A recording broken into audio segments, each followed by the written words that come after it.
What do you think of that justification for more spending, Congressman, that we can have another Sputnik moment? Well, I think that obviously if the president is trying to use a faint attempt at American exceptionalism to continue on with big government and the bureaucratic nanny state, that's not going to be what we're sent up here to Washington, D.C. for. We have to cut the spending. I think that he needs to get on board with that because we cannot continue on with these incredible deficits and the debt that we see mounting each and every day. So when he likens something as a grand strategy, something that is bigger than any individual corporate enterprise, and that maybe the modern-day version of the countering Sputnik, Congressman, is this so-called green push, this technology for fuel efficiency, solar panels, long-lasting solar power cells, batteries, that sort of stuff. You don't equate the two at all.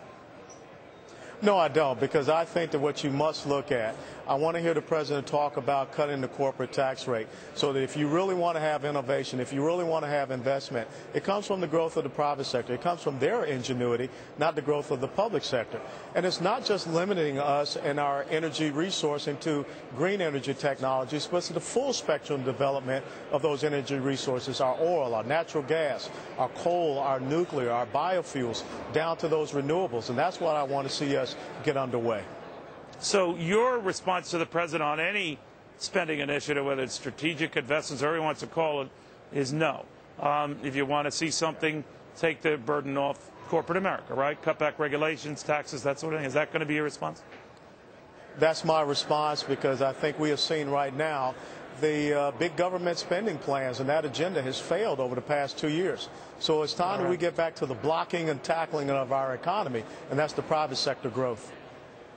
All right, Congressman, thank you very much. We'll be watching you in the audience tonight.